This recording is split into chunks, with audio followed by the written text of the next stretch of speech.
Well, good afternoon, everyone. I'm certainly glad that we're here to have a conversation about CALS is here and what that means geographically, what that means programmatically, and also what that means to the impact that we make to North Carolina, the nation, and the world. My first question is going to be directed to Sherry Schwab. Can you talk about why CALS is here in Cooperative Extension through all 100 counties and the great work in which we do?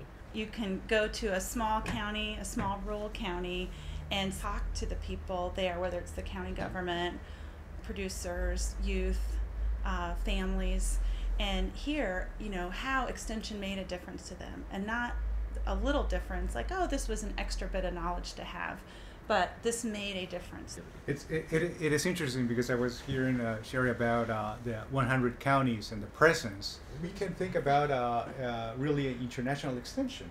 So with the expertise developed by Extension, with the diversity of the state, with the different type of climates, different type of soils, because you will have countries with all this different type of crops, different type of needs, and we are really well prepared for that.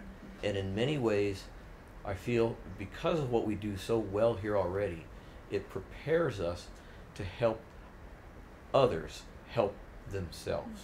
Just the impact of that in other countries, not only from a food security perspective, but just a safety that those places are stabilizing, and part of that is growing your own food, and who's training the U.S. military in part to do that is CALS. And not only internationally, but also helping them work on their own installation. So I know a lot of the work that we do in CALS, if we do help the military, we look at water cleanup, we look at contamination, and it's to help them make sure that not only their military community is clean, but the communities around them stay healthy.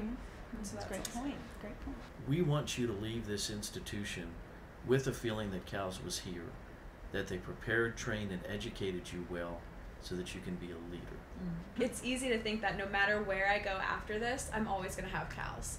I'm always going to have people to come to. I'm always going to have different professors to collaborate with. When I hear CALS is here, I think of kind of like an army. So like the students are sort of this army for CALS, and they train us, and then when we're done, we go out and then make our own new armies from what CALS taught us, and then we keep expanding. And I kind of think about it like that. When we send our grads around the world, when I land in Uganda or Ghana or Kenya or Mozambique or wherever, and I know that I'm meeting, some CALS alum, and I bring them a shirt or a hat or something like that, I'm with family. I'm home again. So we have a huge global network, and when we talk about going back to our stakeholders in North Carolina, we can link future businesses for our state. So because we have this network, we can facilitate future business. I mean, that is big. That is helps. part of the Right. And I think it's all done with a mind around service. This like giving back and getting back and connecting, as opposed to, and I think that's what makes it feel like a family, because we're not there just talking with them about agriculture. We're talking with them. For example, right now we're going to start working with our county government partnership around the opioid issue. It affects people at all these different levels, and because we are this great hub of connection, they came to us to say, hey, what can we do together? This partnership thing is sort of like an onion. It's multi-leveled and multi-tiered, and really important to our success. I mean, critical to our success. BASF chose NC State and CALS as a group that they wanted to work with. Can you tell me why you might have done that? There are several factors. I think you are extremely open. You are very entrepreneurial.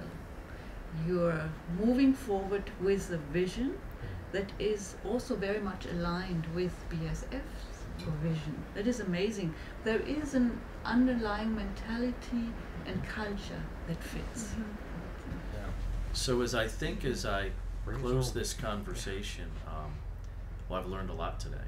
So I hope that this group has a better perspective, and I hope when we put out the next version of the CALS magazine, everyone can recognize that CALS being here means much more than CALS being right there. It means that CALS is everywhere.